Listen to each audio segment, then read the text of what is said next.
With Buffalo Police Commissioner Gramaglia. Yesterday, body camera footage was released of Buffalo police officers and the work that they did during the blizzard of 2022. We've always known the hard work, the dedication of Buffalo police officers and first responders. This footage really shows how much our Buffalo police officers care about the community and how hard they work on the community's behalf. Being able to view the footage myself really made me even more proud of our Buffalo police officers and the work that they do day in and day out. Now to give you more detail and to walk you through the videos that were released is Police Commissioner Gramaglia. Thank you, Mayor. So we've been looking at releasing some of this video for at least the last couple of weeks. It took time to kind of get through some of it and get the project rolling out to get that video out on our YouTube channel. You've heard the mayor, you've heard myself, you've heard other people talk extensively about the work that first responders did throughout the blizzard. We can talk about it all we want, but the best way to actually see that is to see it with the body camera video that we had. To watch it is I'm just absolutely in awe of the work that our police officers did going out in that type of weather, rescuing people, putting themselves at risk. That is a true definition of a hero, is when you put your life at risk to go out and to serve others, to rescue others, to be there for the community. We saw some examples of officers making their way to cars, getting people that have been stuck in their cars for hours and hours. We saw incredible video of an officer from A District who got to a building that had been without power for some time, and they were able to get 8 people out utilizing, I believe, some of their own vehicles. We saw pickup trucks walking to guide their way out. You heard some of the commentary where officers had to stick their heads out of the windows or the side windows of the car to guide the police car, guide the driver where to go. Again, it's a remarkable dedication by our very dedicated police officers that really put themselves at risk. I've talked to several people that, just going out there and walking that put your life at risk, and they were doing that to save others. So I wanted the community, I wanted everyone to see exactly what happened, based on what we talked about. So as impressive as the storm body camera police video was that has been released, that's just the tip of the iceberg. There are literally dozens and dozens and dozens of stories of police officers doing heroic things during the storm, both on duty and off duty. So with that, we will open up and answer any questions that you might have. Commissioner, I was wondering, any reported injuries from what they did when they were out there? I don't have any serious injuries. I'd have to, check in to see if there were any minor injuries that were reported in, but nothing serious that I was made aware of. Joe, hindsight is 20/20, but do you believe that their actions saved lives based on the videos that you saw? Absolutely, without a doubt. I mean, we saw the unfortunate toll and the death toll that has come out of this storm, and had we not been able to get to the numerous people that our officers did, there would have been a substantially higher number of deaths. Any idea on the numbers of how many people were saved in Buffalo? I don't. When we started to see Friday afternoon that the stranded motorist calls were starting to stack up, we had a quick command staff conference call to try to address the issue and get to these motorists in the best way possible. Driving was becoming, close to impossible. We devised a plan with our DPW to get a high lift at each of the 5 station houses. We got a couple of our police explorers using the high lift to go through in a coordinated effort in each of the 5 districts to start getting to cars. We know that within a few hours we got to about 65 people. There were, more before that. There were more that just were not counted during. And we know there were, so many more after that where officers were going out. Some went out on foot. We had officers in C District that went to an address. The report came into our command post that an elderly gentleman needed assistance. The officers left the station on foot, walked several blocks to that location, and physically carried an elderly gentleman back to the C District station house. We had an off-duty police officer that her neighbor's house, Officer Shaisha Spencer, the neighbor's house started on fire. She was outside doing something at her car and noticed the smoke and actually woke the people up. We're able to get them out. The state police also noticed smoke while they were driving. We're able to get to that location, and Officer Spencer had already had the family out. You know, one of the occupants sustained some burns, some pretty bad burns. The fire department came, they further assisted and were able to get the fire out. But, you know, an act of bravery right there, you know, getting in and getting people out. We had officers that assisted women that in 2 different cases, water broke, were going into labor, you know, getting them where they needed to be. I can go on and on and on with the stories in all 5 districts all across the city. Commissioner, I'm curious, how are your officers doing following the blizzard? I'm sure they experienced and encountered some traumatizing situations. Have they been able to seek some support if they needed it? Yeah, they did, and you know, we had officers that worked well into the 40-hour range, you know, almost 50 hours. You know, they came in for their shifts on Friday, and you know, we had a pretty good swapping out of the shift. Finally, Sunday morning, Christmas morning, we just couldn't get people in, and they couldn't leave. It was just a matter of, you know, the storm. So they were there for a very, very long amount of time, and we know our police stations are not designed. They don't have bunks. They don't have bedrooms. They don't, you know, it's just not designed for that. They were, you know, catching naps wherever they could, and obviously the toll of hearing some emergency calls going out, knowing that they weren't going to get there anytime soon. But we have an extremely dedicated all-volunteer peer team and our EAP coordinator. You know, we made sure that they were engaged and they were making contact with officers after the storm. Our search and rescue and recovery teams, URT, our SWAT team members, and some of the members of the homicide division that were with them. We were able to set up a critical incident debriefing for them. You know, we all know now that they did work that was far outside of the norm of what they have ever done, which was, you know, the recovery of deceased persons throughout the city. You know, that isn't the function of the police department, but they did it. They knew the job had to be done. So, you know, we also encourage officers that, you know, maybe they're not speaking up. We're asking them to speak up if they need something and contact one of our peers or EAP. Commissioner, a lot has been, you know, made of, you know, do we have enough plows, do we have snowmobiles? Within the police department, do you feel you're adequately equipped to handle an event like this? I don't know if you can be or can't be, but your thoughts about, you know, being equipped to handle a future storm like this from a police standpoint? Well, I think you have to look at this in a couple different ways. I mean, we have, I think about 80% of our fleet are all-wheel drive vehicles, both our Chargers and our Explorers, and we've been transitioning to all Explorers. I'm not sure anybody could be equipped for, you know, from Friday afternoon until Sunday morning when you were in that blizzard. We saw plow trucks getting stuck. We had National Guard F-350 trucks that were bogged down and got stuck right away. So it's not a matter of like what vehicles can get through that. You know, we are looking at those UTVs. I think, you know, for us, if you know, we get the most bang for our buck out of those, meaning I could use those vehicles all year round.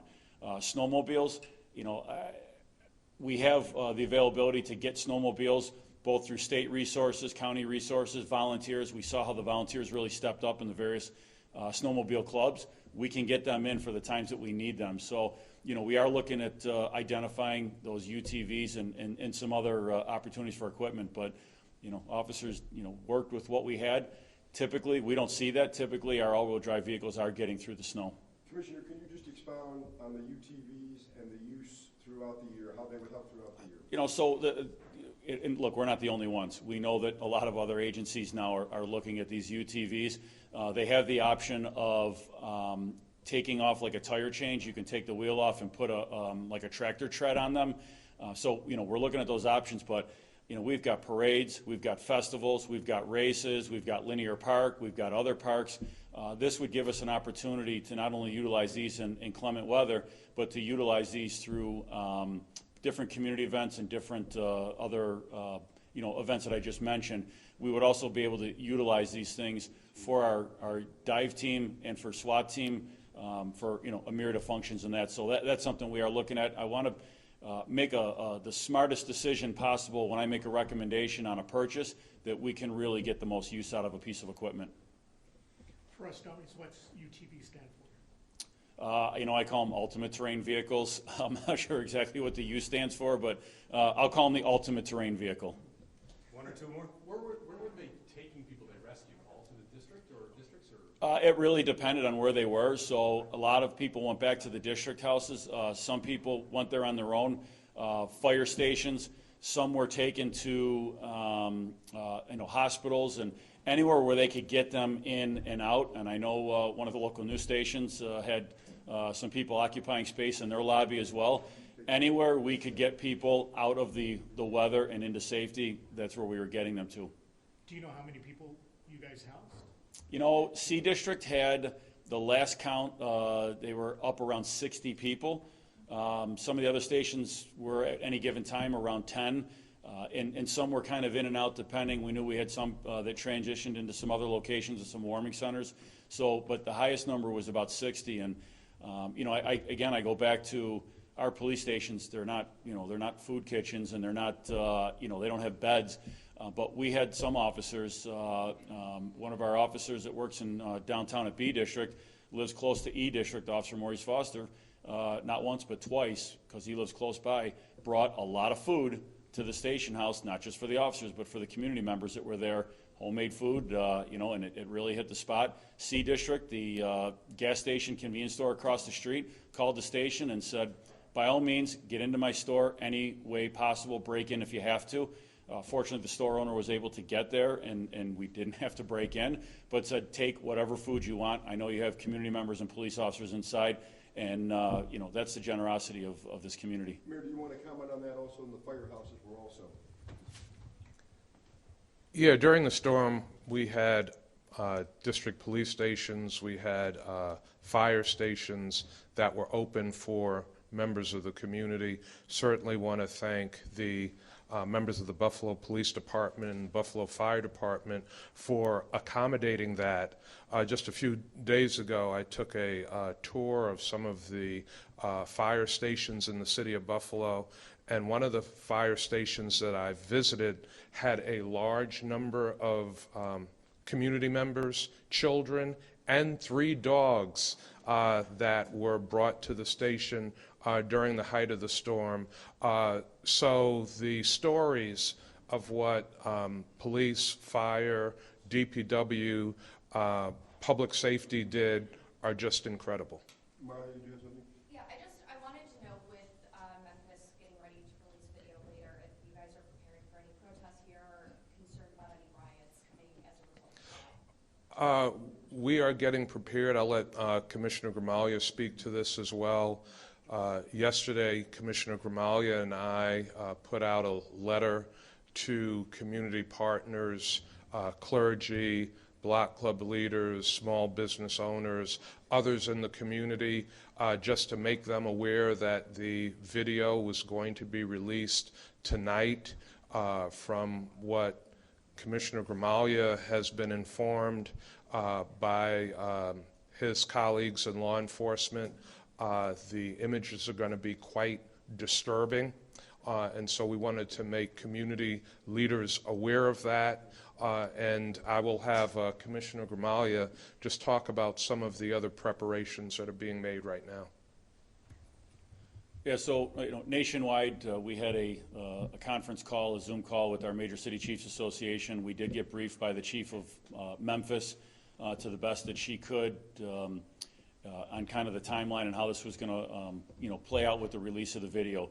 Internally, we had a command staff meeting, and just to make sure that that we're prepared. We obviously encourage our community to peacefully assemble if they are planning to assemble, to be very peaceful about it. We will stand with them. We certainly are not going to allow anything to occur of any kind of damage or any kind of rioting, like you said. That's not going to solve anything. That's not going to help anything. But we have talked nationally about this.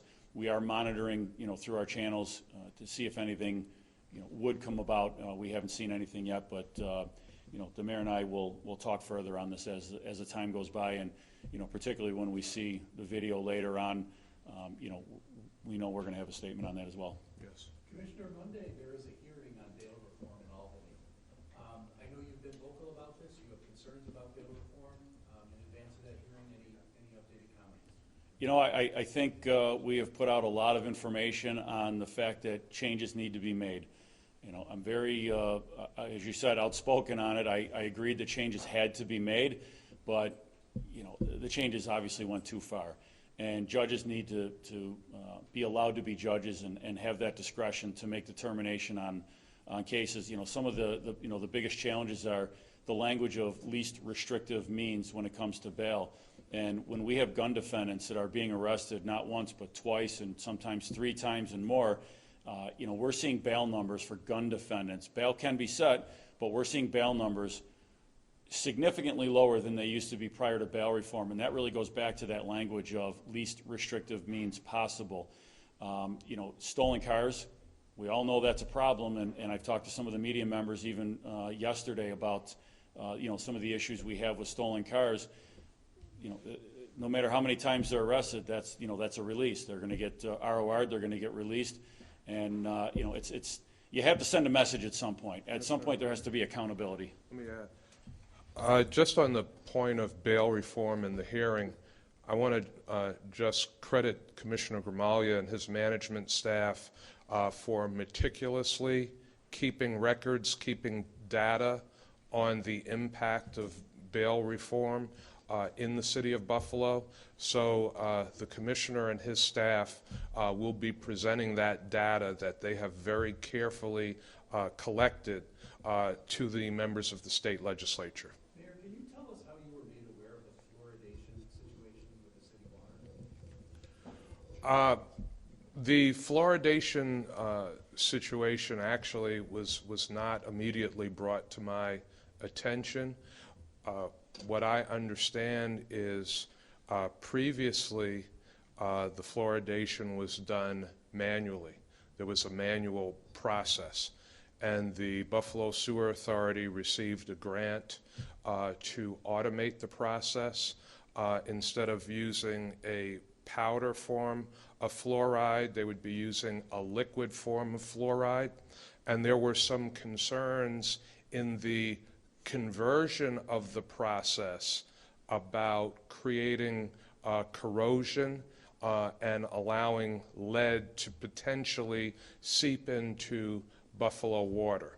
A test was done over several years to make sure that the conversion of the system from manual and powder fluoride to automated and liquid fluoride would not have any negative effect on our water system.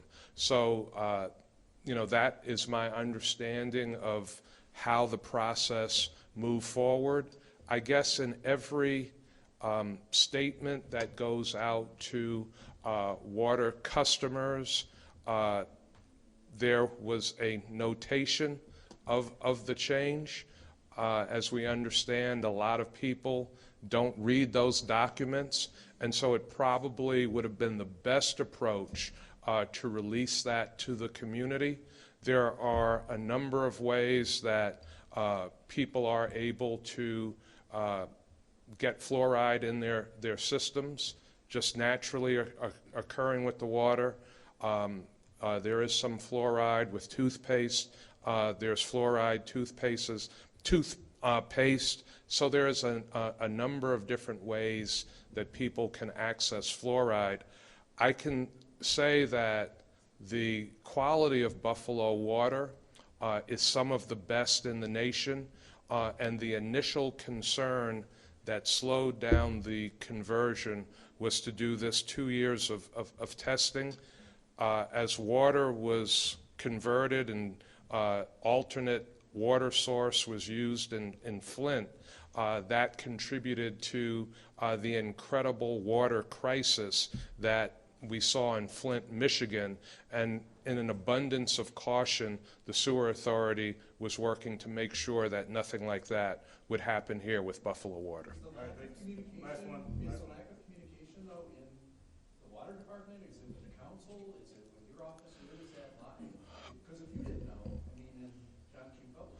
Well, you know, ultimately the buck stops with me. It's not the council, you know. So You know, the buck ultimately stops with me. You know, like others, I was not immediately notified, but I should have been, and we should have put the information out to the community. No excuse for it. Again, the Water Board did what it did to protect the quality of Buffalo water in the changeover in the system. You know, obviously with our water, there is nothing harmful in Buffalo water. Buffalo water quality is some of the best, fortunately, in the nation, but we have been without fluoride added to our water for a number of years. Yeah, I just want to by the end of this year, that project is supposed to be completed. Yeah, so now by the end of the year, the process of converting the system and converting it safely to liquid automated fluoride will be concluded. And Dana, you have one for the commissioner? Yeah, Commissioner, businesses on Allen Street have been dealing with a lot of crime lately. What has the police department been doing to help them and make them feel safe? Because now there's a business that's moving because she doesn't want to deal with the issue anymore. Well, you know, we've looked at the data, we've provided the data, but we also have walking details. We put directed patrols in that area. I know some of the complaints when it comes to panhandling, you know, that's a constitutionally protected thing that can be done unless you actually have physical contact with somebody. I know that is a complaint over there, but having officers on foot over there doing parking walks, you know, when we can get those over there and directed patrols, and then some of our nighttime patrols, we have talked to some of the businesses that have said that they have seen, you know, the increase in patrol response and the foot patrols over there. So, you know, if we have a crime and if we can't prevent it by our presence, if we have a crime, we make an arrest on it, and that kind of goes back to the question before about the bail reform, is larcenies. It's an appearance ticket on the street, and they, you know, go back about their business. So it's, you know, that is some of the issue that comes up with bail reform is, you know, that site, and they walk about their business again. We catch them again, we do the same thing again. So that is part of the problem that we are seeing. Thank you, everybody.